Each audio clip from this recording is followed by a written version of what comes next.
I'm gonna just go where I was. Go for it. And always remember that the mic is live. That's the best way. Super live. Like right here? I ain't put no earrings on, so I'm trying to cover my ears. Me neither. You covering the mic. Boy, bye. There you go. Are we live on Facebook? That's not even on TikTok. No. We're good? That's all right. Awesome. Hey, everybody. Hey. Welcome. Those online, thank y'all for joining us for today's Dream to Reality Entrepreneur Speaker Series with our special guest, Nicole Johnson. If you're online, you just heard from our live studio audience. Nicole is a woman who wears many hats, and we look forward to getting to know her a little better today. Nicole is the founder and CEO of CPR to Go, founder of L4S Farms, yes, and co-founder of Fightonville Fresh, yes, Farmers Market here in Lafayette. Welcome, Nicole. Thank you for joining us. Appreciate you. So to get started, you and I were at UL about the same time. An undisclosed date because I'm not revealing my age. Neither am I. So let's start there. You were at UL. What did you major in? Business management with a minor in marketing. All right. Mm-hmm. So while you were a student, what was the plan for after college? I didn't have no plan. No plan? No, I didn't have a plan. So my daddy always told me, get good grades, get a good job, climb the corporate ladder. And so I thought that I was going to do that, but I'm not a good employee, so that just didn't work in my favor. So when I graduated in whatever year that was, shucks, I'm gonna tell my age regardless.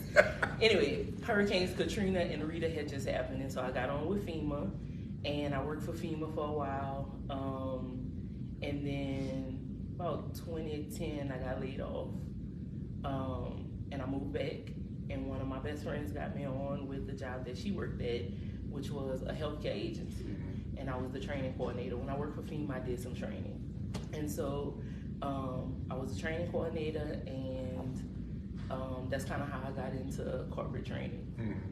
You want me to keep going? So you worked for FEMA from graduation up until 2010, doing training. So the whole time you were there, were you like, I'm not a good employee, How did you make that work with your mindset of not wanting to be an employee?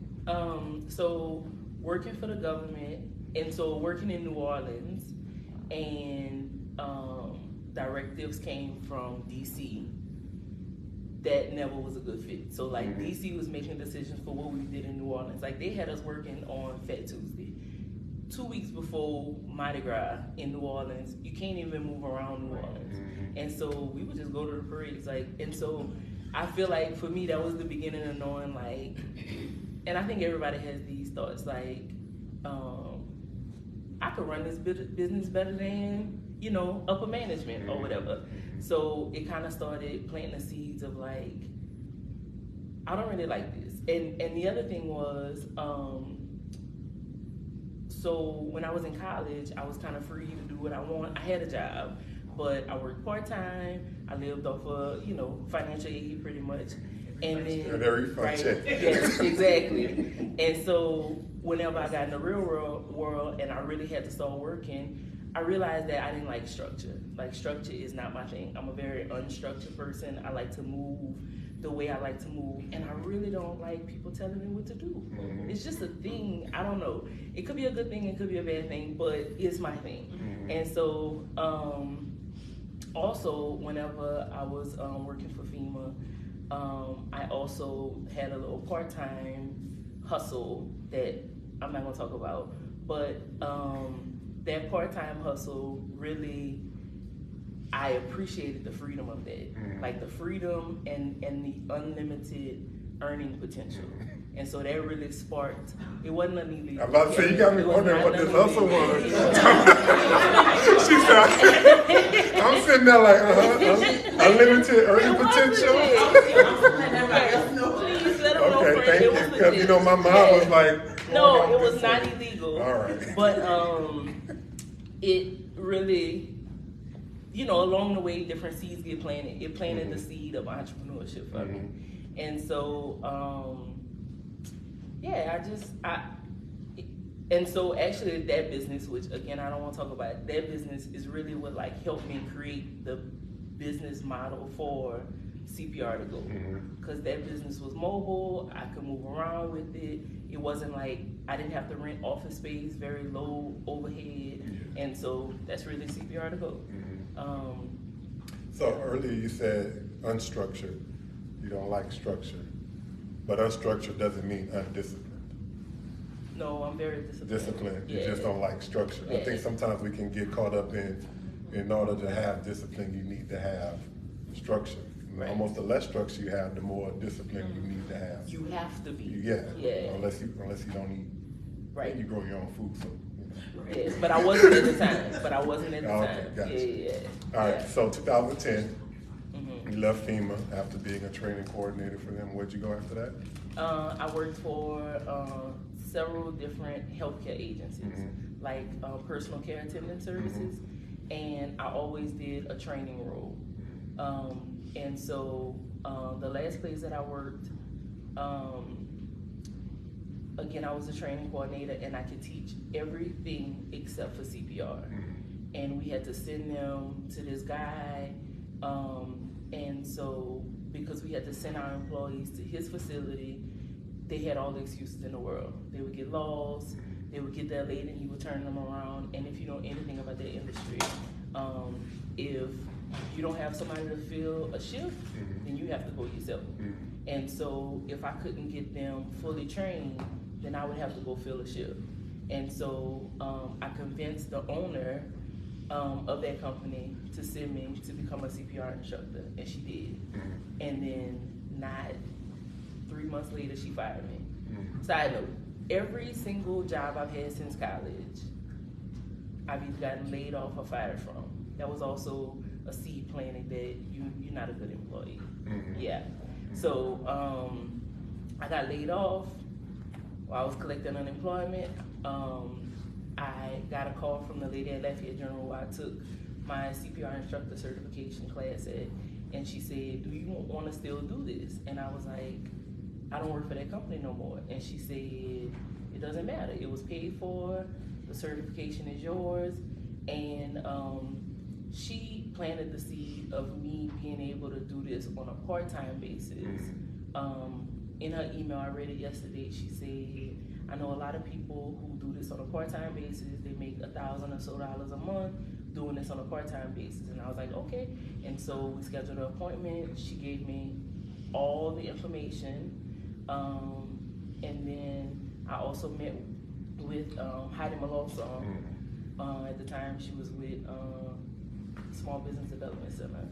And we whiteboarded my entire business plan. Like I said, the other business that I did when I was working for FEMA, kind of similar business model.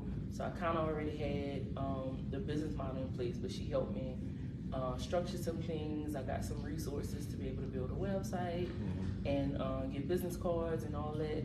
And I literally bootstrapped my marketing efforts for the first 2 or 3 years. I went to the Department of Health website and I pulled a list of all Medicaid providers, and I just started emailing them and sending out faxes and and making phone calls and knocking on doors and just introducing my business to everybody.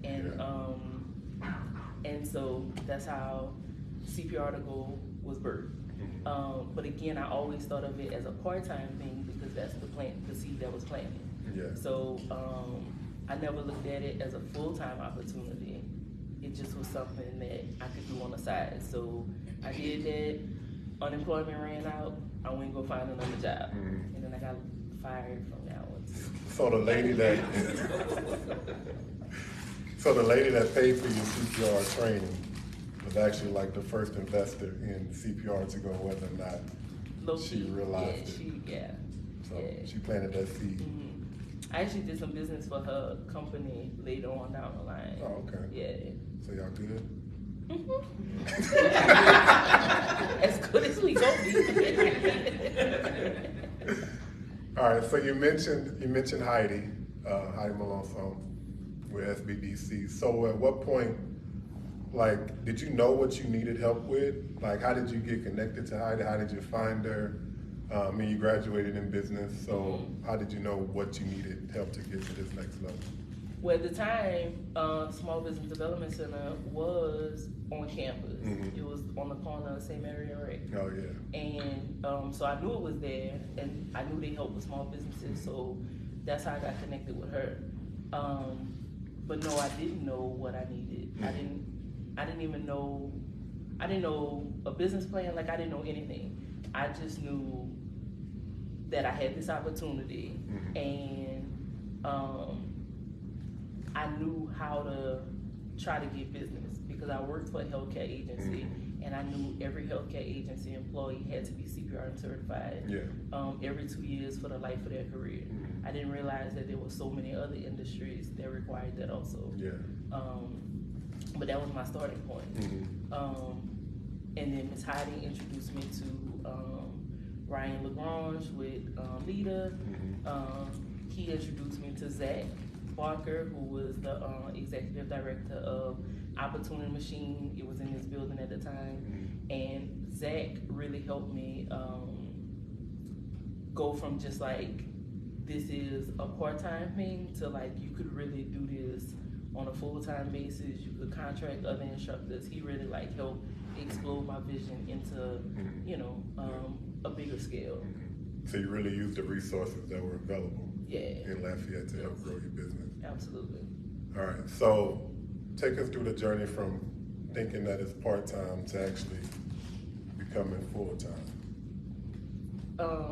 Is this the 10-year anniversary of full-time for CPR to go? Yeah, I started in 2011, went full-time in 2014-ish. Okay. So yeah, 10 Coming years. up on 10 I didn't years. even think about that.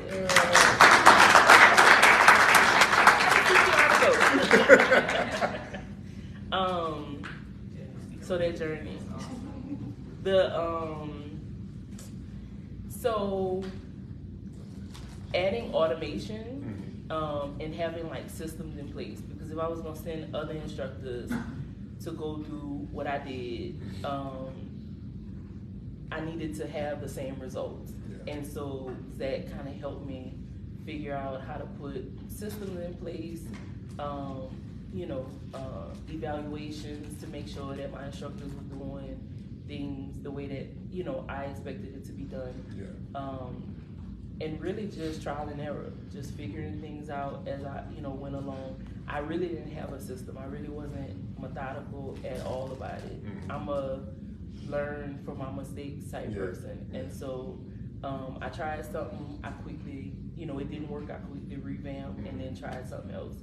But having the resources of Ms. Heidi and Zach were very instrumental in helping that growth. Because if I had ideas, I worked in the office with them. Mm-hmm. So Ms. Heidi was upstairs, Zach was in the same office. So if something failed, if something didn't go right, I could easily just go to them, and then try to rethink things. Yeah. So having those resources was very instrumental for the growth of my business. Mm-hmm. So you said, we had our conversation last week, you got your first contract. Mm-hmm. Is that the one that allowed you to go full time? Mm-hmm. So how did that feel? What was going through your mind whenever you signed that first contract? That was a great experience. So going back a little bit, the second to last job I had. So I was working for this company and I was the training coordinator. They did a full 40-hour new hire orientation every week. And of those 40 hours, or of those 5 days, I should say, they were with me 3.5 of those days. And so on my day and a half that I wasn't with my new hires, I might take time off to go work, some side business, CPR, whatever. And then that company in 2013, they fired. So first of all, that company has about 5 locations throughout Louisiana. They employ about, 1,000 to 1,500 people amongst all of their locations, and turnover is really high at that, which is why they do new hire orientation every week. And so they replaced the training coordinator position with a computer. So instead of an employee having a live instructor for 5 days, they went in front of a computer for 5 days. But the thing that they couldn't replace was CPI, crisis prevention and intervention, and CPR. And so they hired people in-house to do the CPI, but they needed somebody to do CPR. So around the same time so they did away with my position, and we either had the option of going into a new role or, getting a severance package. Yeah. Well, I took the severance package and I went work to the post office. And no dig on the post office, but they said you have to make it through the 90-day probationary period to get into the union. I probably made it 3 weeks. It didn't no dig on the post office. I know a lot of people that make a great living at the post office, but I feel like they use fear to try to control, and I'm just not that person. Yeah. And so they told me, literally, my manager followed me one day. So one day I got my mail in my hand, and I walked up to somebody's house to go put their mail in the box. And when I turned around, I saw my manager. And so I walked straight to his vehicle, and he said, "No, keep walking." I was like, okay. So I kept walking, and then so he followed me maybe about 4 or 5 blocks. And then when I got back to the office, he said I was walking too slow. And I'm like, okay, tomorrow I'm gonna try harder. And so, but whenever I trained, I'm still a little hurt about this. But anyway, whenever I train, so let's say the guy that I trained with, we started our route at 9 and we finished by 4. And I finished at 4 every day, and he would still tell me I wasn't walking fast enough. And I was like, well, I don't know. Y'all want to give me some skates or something? I can't go no faster, And then, with the weather, I don't know. It just wasn't my thing. So the manager was in the car. Because I pictured you putting mail in the box, and then turn around, he's standing on the porch. He was right on the sidewalk. The sidewalk going to the house was, kind of far. Yeah. When I turned around and I saw him, I was like, oh, he coming to maybe tell me something or whatever. And so when I went out, I stopped to talk to him, and he said, no, keep walking. Keep walking. I was like, okay. But so I got the layoff from the healthcare agency. I'm working at the post office, and when that started happening, again, I know what time it is. I've gotten fired and laid off a million times, so I'm like, I see I see it happening. So something in me just started. So I had to be to work at 9. And something in me started making me wake up at 6, 5:30, 5 o'clock in the morning, and just really working on my business plan, and really working on trying to scale my business. And that's nobody but God. But I really just I could go to sleep at 1, 5:30 I was up working on my business plan. Yeah. And so this happened maybe about a week or 2 before I got the layoff. And so let's see, so I got laid off, let's see, 5 weeks after I started working with the post office. The week that I got laid off, I had finished my business plan. I had sent it to Ms. Heidi and sent it to Zach for them to kind of poke holes in it. We had, did some back and forth. And then I got, I literally, the day I got fired, I had just gotten, the final, not approval, but, final check off from Ms. Heidi, this is perfect, for you to go move forward. And so I got to the post office. They let me work that day. And then whenever I left, they were like, let me see you in the office. Again, I know, I know how that goes. And so it was really no sweat off of my back. I was like, whatever, I'm gonna collect unemployment again, and I'm gonna, do what I gotta do. And so the company that I used to work for, again, it's been like 6 weeks since they had given me my severance package. They reached out literally like the next day or 2 days later and said, we having a hard time getting CPR done. Would you be willing to come back to teach CPR? They wanted to employ me. And I was like, well, I don't know if y'all know, but I have a CPR training business that I've been having on the side. And so I was like, would y'all be willing to contract me? And they were like, no, we want to bring you back and pay me some crazy, like $12 an hour. And I was like, I'm good. And so the executive director for the Lafayette office at the time, she had just gotten fired too. So she was the person that wanted to pay me $12 an hour. And then maybe a week later, she got fired. And so the regional executive director, again, turnover at that business is really high, even in management.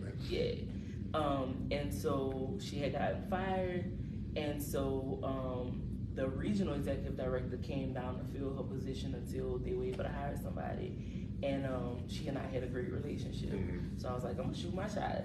So I called, and just so happened a girl that I worked with in the Lafayette office became the executive director in Lake Charles at the Lake Charles office. And so I was like, should I call? And she was like, I think you should call. So I called her, and she was like, yeah, we can absolutely bring you on as a contract. And so she was like, send me your price. And I'm like, okay, cool. And so the executive directors throughout the state, they have like a weekly meeting every Monday. And so, keep in mind, they had laid off all the training coordinators statewide. So everybody had a need for CPR training. But I didn't know this at the time. And so I got the contract, and this didn't allow me to go full time. But literally like the next Monday, they had a managers meeting or ED meeting, and all the EDs were like, they needed CPR training. And they were like, well, we using Nicole. And so the regional executive director called me and said, Lake Charles, Mandeville, Baton Rouge, and the Opelousas office all want you to teach CPR for them. I'm like, okay. So I worked out a schedule, and that's what allowed me to go full time. I got a 3-year contract with them, so I was like, okay. So you talk about being laid off and fired from all these jobs. Did that ever cause you to second guess things? And because it's hard, even getting laid off. I got laid off before, and for me, it was hard not to feel like they were getting rid of me and not a position. So all the stuff that you've been through, did it ever make you second guess yourself, or feeling how did you push through to say, okay, I'm just going to stay focused and do what I need to do and have that confidence in myself that this can work? So my first 1 or 2 layoffs, I felt that way. After a while, you get numb to it. I mean, it kind of is what it is. And then, y'all had my sister on here, she talked about my daddy. That's some big shoes to fill. But my dad is a corporate man, and my grandfather actually was a farmer. And my daddy was like, he not picking peppers. So he went to college, and he didn't want to, live the homestead life. He wanted to live the corporate life, and that's what he instilled in us. One thing he always said was, you can do whatever you want to do. You can be whatever you want to be. And he is not an entrepreneur, but my mama, she always had a job, but she always had a hustle. And so, it's in me, and so, like I said, after the first or 2, my first layoff was in high school. So by the time I got to college, I was, it was. But life has definitely made me second guess myself, had me thinking maybe this isn't for me. And then, one of the things that I've always struggled with, probably until recently, and probably still sometimes now, is a cash flow issue with my business, because you know, you got that customer that's supposed to pay in 30 days and they don't pay for 90 days. Yeah. You know, I got an invoice from a payment from a client the other day for some classes I did in 2022. Like, you know, so sometimes it throws off the cash flow. Mm-hmm. And I remember crying to my daddy and my sister at times, like, I don't want to go work for nobody else, you know? It's just not in me to do that. So Yeah. although life has definitely thrown me some blows, I know what I want. I'm very strong-willed about what I want and what I know I could do. Yeah. And so, you know, even though it is discouraging, Yeah. you know, I got mad faith. Mm-hmm. And I believe that, you know, everybody here for a purpose, and my purpose is not to be no employee. Mm-hmm. And so I live in that. I'm seated in that every single time. Every single time I went through a trial, Mm-hmm. I got a phone call, and there was another business that wanted business with me, and you know, I had some more money coming. Yeah. So, or my daddy came through for me, you know, and kind of softened the blow until that next call did come, Yeah. you know. Yeah. And every blow just made me push harder, Mm-hmm. you know. Yeah. Every blow made me push harder. So they paid 2022? Yeah. 2022? You need a collection. I love all of my. I do need somebody to do collections for me. Absolutely. I love all of my customers. I'm looking in the camera. I love all of my customers. I do. But some of them a little ratchet. Yeah. Some of them a little ratchet. And they can't help themselves. Yeah. They can't help themselves. So when you have customers, do you require a deposit, or how does that work? Do you have terms, 30, 60, 90, 724-day terms? Going forward, I absolutely have terms. you require payment upfront. So some companies it's hard because to get payment up front because they're like big agencies, and like I do business here in Lafayette, but there's somebody in Michigan that writes a check. Yeah. But they gotta, you know, get signatures and approval from 10 different people before they can even cut a check. And so what you say? I said they ain't like $10 million. Yes. So, and every little cent. But they still let you. Right. Yeah. Some people just ratchet. They can't help themselves. Some people just ratchet. Somebody waited for a check for a while in our audience. She got triggered. Triggered right here. Right. Pray with you. Oh, I love it. Yeah. Awesome. Yes. Yeah. I think that's a struggle. All small business owners is, you know, cash flow. And if I could sit on the phone and do collections all the time, I probably could get a better but a better turnaround, you know, on getting invoices paid. But I can't because I'm. You got the training. Yeah, I got it right. All right, I gotta do the work, Yeah. and so it's not easy, but. Also having a system in place. So now I do collections every Monday. Okay. So on Mondays, I'm calling you, not you, but I'm calling I'm calling them, you know, every single Monday. I'm following up on my invoices, and I have seen a better return because of that. Yeah. You're nice to them when you call them, right? Oh yeah, absolutely. Oh, okay. And I bring stuff. I'm very, you know, I bring donuts all the time. Give me my money. I'm very good to my customers. Yeah. Yeah. Awesome. Yeah. So you did a lot of guerrilla marketing at the beginning, working with, you know, sending out faxes and letters and all of that. How do you market now? Where do you feel like you get your most customers from? Truth be told, word of mouth. Mm-hmm. So I've trained so many people in CPR that, you know, if you used to work for company A and your card is expiring, one thing I do is I send out expiration reminders. So 23 months after they take a class with me, they get an automated reminder, both the company that they work for and the employee. And so I've gotten so much business from like an employee that doesn't work for company A anymore, and now they work for company B, and company B don't have nobody to teach CPR, and they like, oh, I just got a reminder from this CPR instructor from my last job. Yeah. And so I get business. Matter of fact, I got a contract this week exactly like that. Well, that's awesome. And that's automated. That's all. So you're not sitting in front of the computer looking at no. I used to. So I have a Excel spreadsheet of every class I taught, every person that was in the class, the location, the exact class that was taught, the profession of that person if I know it, and I had postcards that say it's time to renew. Yeah. And so every month I'd sort that spreadsheet and I'd print a label of everybody that was expiring, and I would send out postcards to everybody that was getting ready to expire, and then I would send emails to the employees, letting them know these employers, letting them know these employees are getting ready to expire. Awesome. Yeah. So last season, there was an incident at an NFL football game where one of the players went into cardiac arrest. Had to be CPR had to be performed on him on the field. Yeah. And then after that situation, CPR became top of mind. Yeah. To pretty much everybody.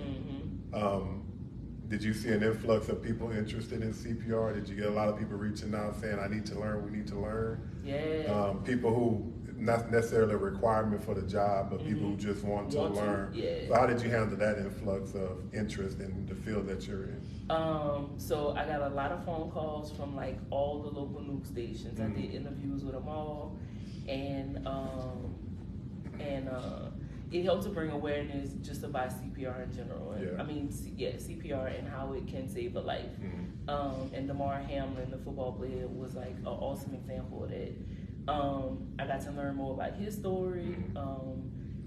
He's a real cool kid, by the way. But I absolutely was able to capitalize off of that. So shout out to Damar Hamlin, because it let people know, like, it just put it in people's face. Like, if you don't know this skill, that person could really die, you know? And so it was a great opportunity to spread some knowledge about that with the interviews I did with the different news stations. And then, of course, people would definitely call in. I got a bunch of contracts or a bunch of classes off of that. I still talk about that in my class. So how cool is it that when something like that happens, the news stations call you because they see you as the CPR expert in our community? That just shows the work that you've been doing over the past 13, 14 years is really paying off when you become that person that people go to. All right, CPR lady, also a farmer. How did you get started in farming, and you know that aspect of your life, that other half? So I've gardened for a while. Probably at least like when I started CPR to go, I started farming. I started gardening in my backyard. I started growing herbs to put in my hair, and that's kind of how my passion for growing things kind of helped or started. And gardening is very, very therapeutic. So like putting a seed in the ground and then watching that seed grow into a plant and then being able to harvest off of that was very therapeutic for me. But also too, the Bible talk about gardening all the time, about farming, growing, I should say, all the time. And so it is also something that helped me like keep my faith along the way, because same thing. I planted the seed of CPR. I'm still watching it grow. But then in 2015-ish, my boyfriend came in the picture. He is a childhood friend, and we reconnected, and his family farmed. He always says, his family were skillsmen, farmers, carpenters, and so whenever we reconnected and he would come visit me, he would see my garden. And so then he started working with me in the garden, and then a couple of years later, we became a thing, And so we went through Lafayette Master Gardener program together, and that's through LSU Ag Center. And so we just kind of going off of like YouTube videos, but going through the Master Gardener program helped us to really learn how to garden in our region. YouTube videos is people from all over. but every region of gardening is different. And so that helped us to really get solid information about how to grow in our area. But Master Gardeners, although it was a great program, they talked a lot about growing conventionally, using synthetic fertilizers and pesticides, and that's not how I wanted to grow. Also, Master Gardener talks a lot about growing ornamentals, so growing like, you know, things you can't eat, right? Yeah. And I'm all about that, but because there's, you know, health and healing in that. Yeah. But I wanted to grow what I ate. And so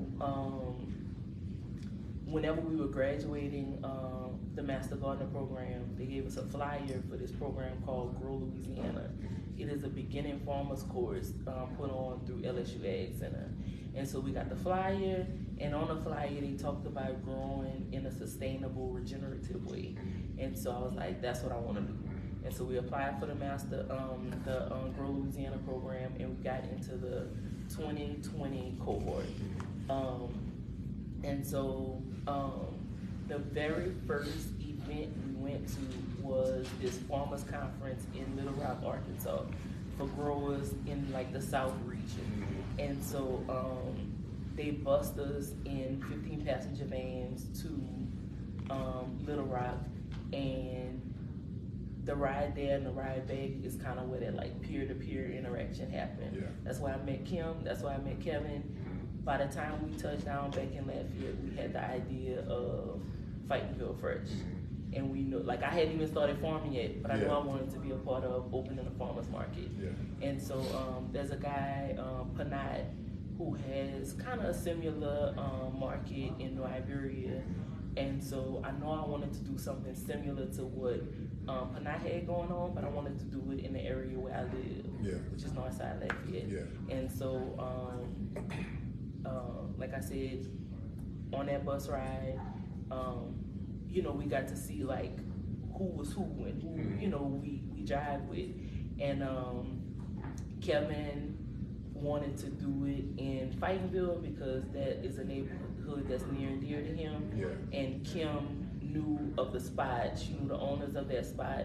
And so before we had even got back to Lafayette, she had already contacted them to see if the spot was vacant and we could use it for a farmer's market. So, and then also in the Grow Louisiana program, I met another guy, Chris Adams. He facilitated the program. And so Chris is on the board for an organization called Earthshare Gardens. The video, the YouTube video that was shot at Earthshare. And so Chris was like, y'all can come volunteer, you know, to kind of get your hands in the dirt, really learn. Because growing in your backyard and growing, you know, on acreage, that's two different things. And so he invited us to come. Kim, my business partner with Fightonville, she was the farm manager at Earthshare at the time. And so she was like, we got all these empty plots that we're not growing on. You know, I'll talk to the board about maybe starting an incubator program. And so they did that. We, at the time, rented 2 50-foot by 50-foot plots over there. Right now, we up to 3. But we started with those 2.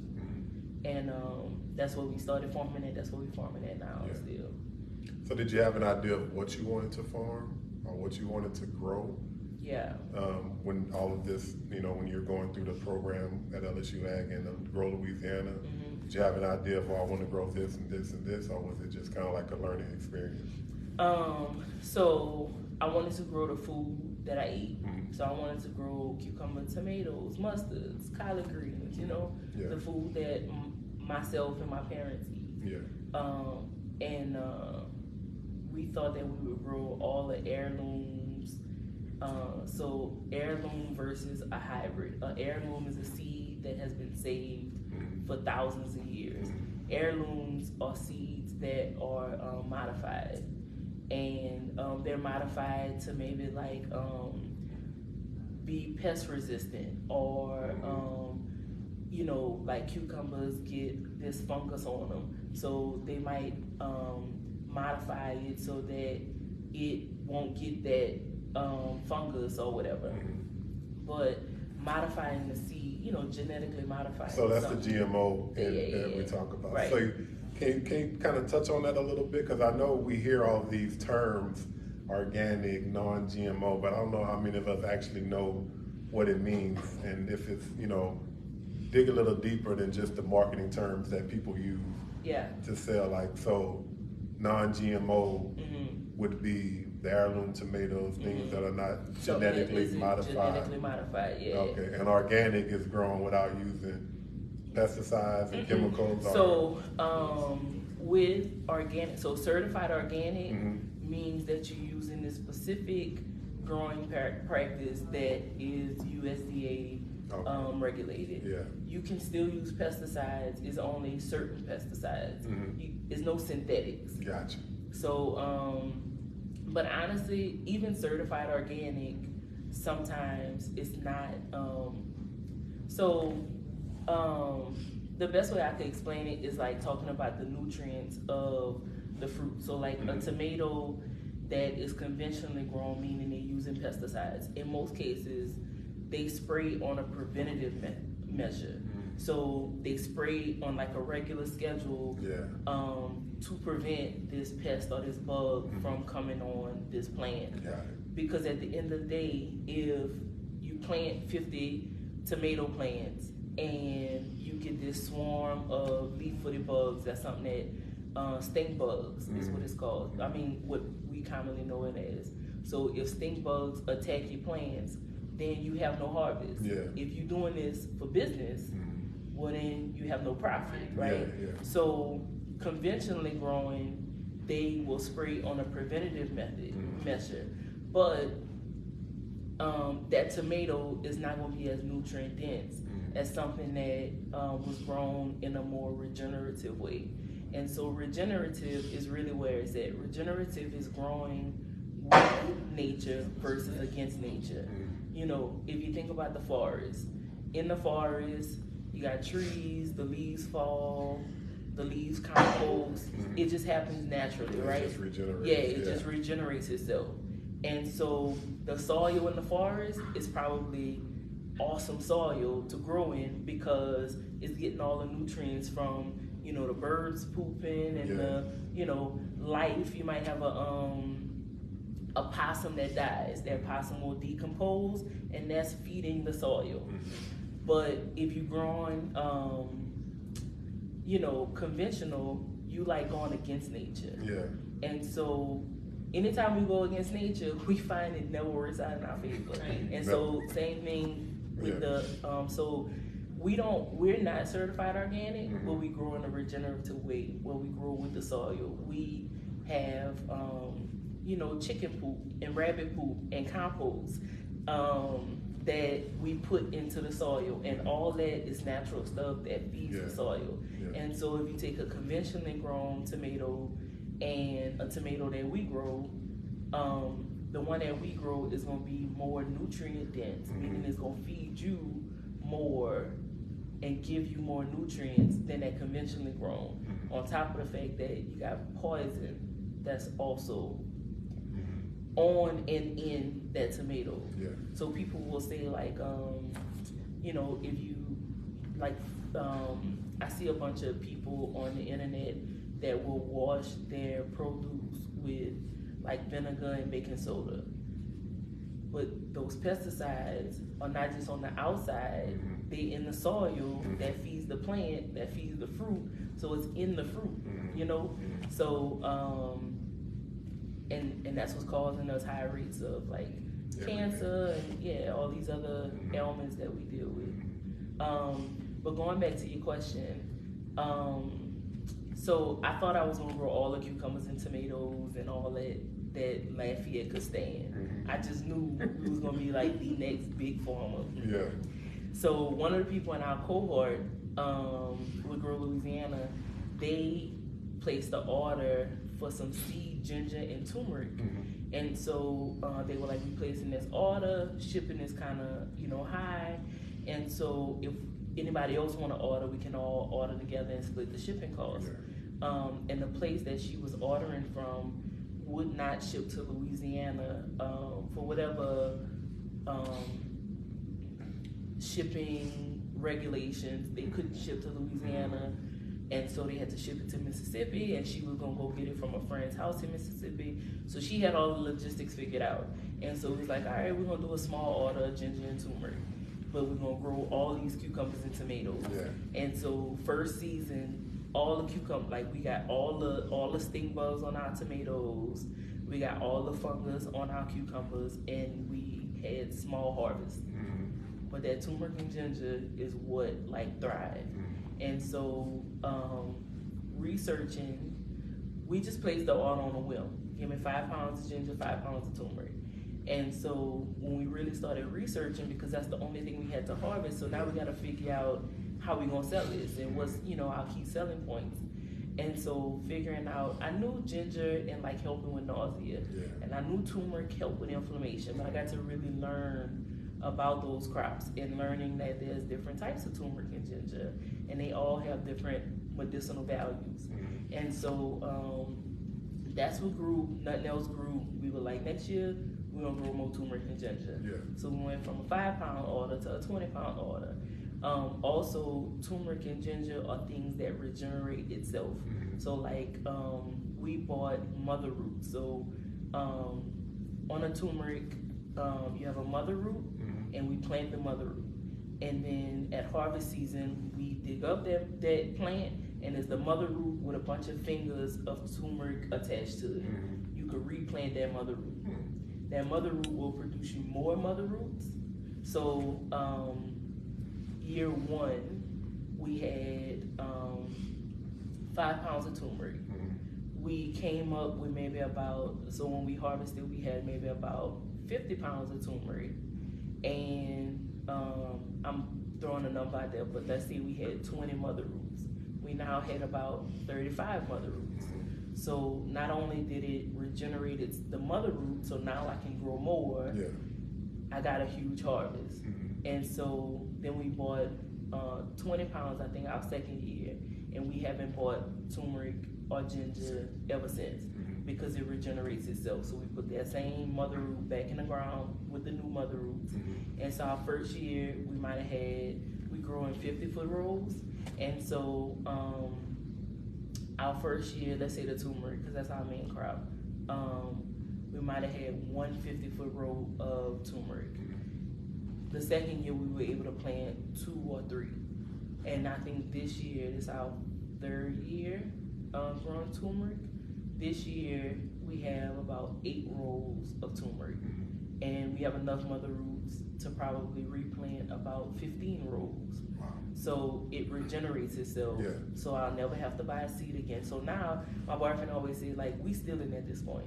Like at this point, straight we got a free crop. Yeah. So how do you sell the turmeric and the ginger? Is it just straight crop, the plants that you sell? Fresh. Is there anything else you do with it? Absolutely. In order to sell it? So we make, in the ag world, they call it value-added products. You take that raw crop and you turn it into a product. And so black turmeric is the most medicinal of all the turmerics. But it's very bitter. It's not like the yellow turmeric that everybody knows that Indians and Jamaicans make curries with. It is bitter and it's nasty, but it's very medicinal. So the yellow turmeric let me go back a little bit. So the active ingredient in turmeric is curcumin. That's the anti-inflammatory agent.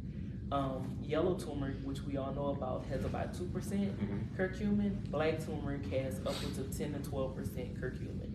And so it's very medicinal, but again, it's very bitter, and it's not good for like culinary purposes. So we make a tincture, which is just the black turmeric infused, like it's an extraction of the medicinal compounds of the black turmeric infused into glycerin. So glycerin is like a sweet, kind of sappy substance. It's a byproduct of vegetables. And so we use organic glycerin, and we soak it in big gallon jars for 8 weeks, and then we strain it. So we sell the we sell the tincture. We dehydrate and we grind it and put it in capsules, the black turmeric. We also make like some topical products with it.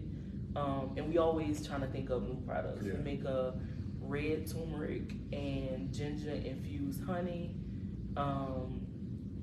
Fresh at the farmer's market, we do a golden milk, which is turmeric, ginger, cinnamon, little black pepper, and we use coconut oil and coconut and oat milk as our base.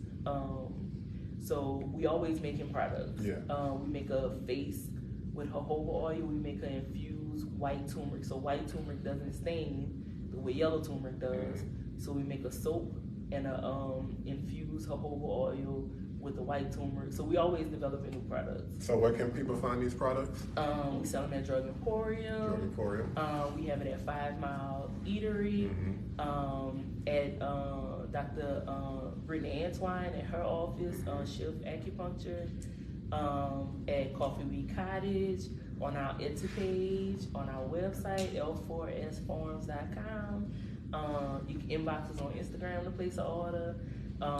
We sell Saturday mornings at Moncas Park, at the Lafayette Farmers and Artisan Market from 8 to 12, and then of course at Fayetteville Fresh on Saturday afternoons from 1 to 4, and on Tuesdays from 3 to 5. Gotcha. Yep. Awesome. And I'm trying to get in more stores. So anybody got a store? I'm sorry, I also missed one. Natural Nutrition, which is in New Iberia. Okay. Another health food store. In New Iberia, and into the berry. Yeah, that's where we born and raised. So Awesome. yeah. Awesome.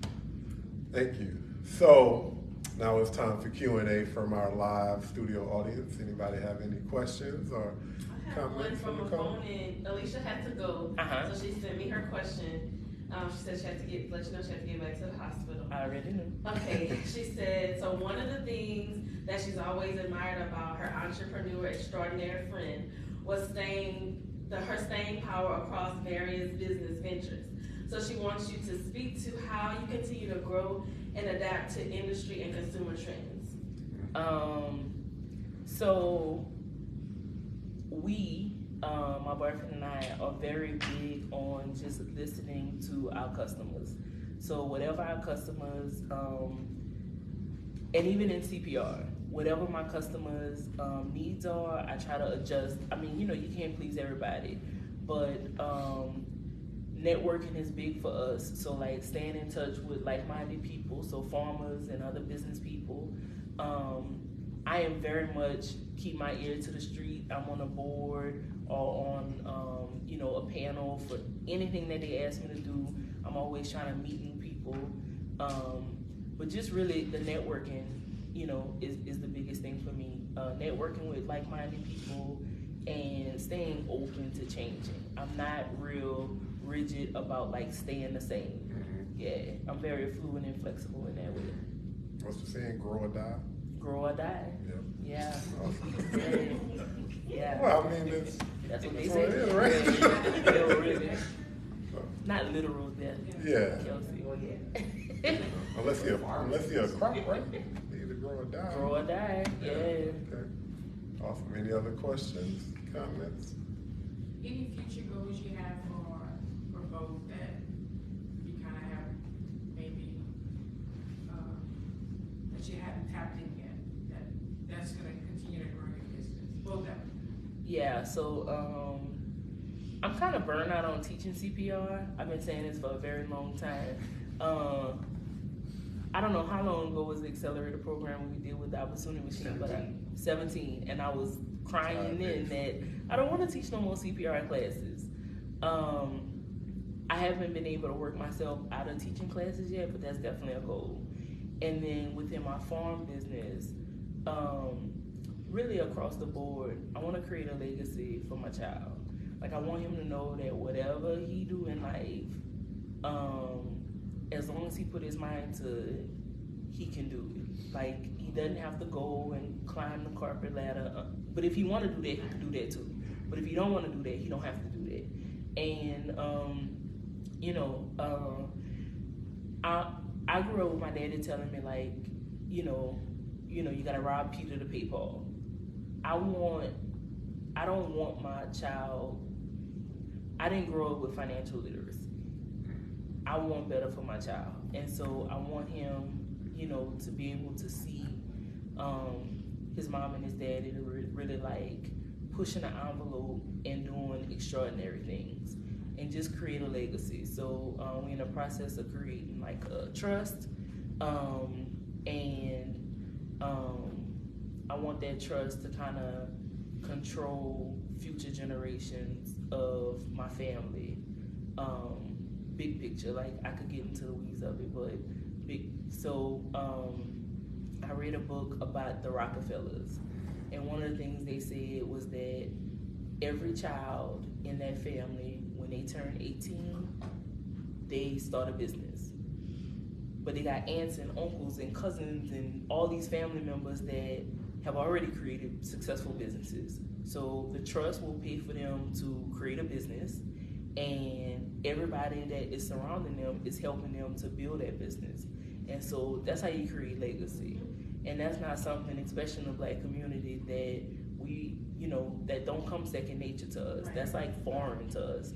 And so I just want to change the game for my family in that way. So that's big goal. Like for small goals, I want to stop teaching CPR. I also teach active shooter training, and I love teaching that class because it's new. And there's some flexibility in that class. CPR, you put a video on, and it's video led, and it's not challenging to me at all. So I want to get out that space. I have another backup question. Yes, ma'am. You talked about financial literacy for your child. I'm not sure the age, but He's I'm 5. sure you know Corey Jack. Did your child participate in the I don't know. program? I don't know if he's eligible because he's 5, and yeah, Once he gets older. his attention span is 20 minutes or less. Yeah. Corey would be like, bring that child back. I'm 44, my attention. Yeah, exactly. But you a man, that's a man thing too. No disrespect to the baby But mom. I respect that, and I do see that, you know, like the Rockefellers, they started when they were 18, and I feel like we got to start them off even younger than that. Absolutely. You know, 18 is just so much already out there already. Yeah. You know, so. But think about all the within that family, what they seeing the people around them doing. Before that age. They not seeing the people around them hanging out, good timing. They seeing those people working. Yeah. And they seeing a family unit. Right? We don't always get to see that. But to your point, right now, Trayson come to the farmer's market with us, he count all the ones. That's right. That's his job. He count all the ones. But the other day, somebody was like, so tell me about turmeric. And he was like, it's anti-inflammatory. You know, he just going on and on about the turmeric. I let him make the sale, you know, and he's 5. But he hear me saying that. And so, you know, it's all about what we surround ourselves to. Yeah, it's all about exposure for sure. Thank you, I appreciate that. All right, well, it's a little bit after 1. If y'all gotta get back to work, you should probably leave now. Just wanna thank you again, Nicole, for joining us and having a wonderful conversation.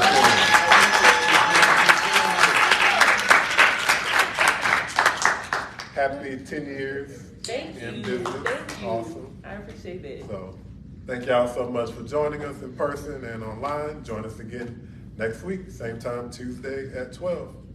No? Oh, Mardi Gras. Don't join us next week because we won't be here. It's Mardi Gras. 2 weeks from today at 12. Jonathan, like, you might be here, but I ain't gonna be here. I think we'll be on Johnson Street. Right. Right. Is that on?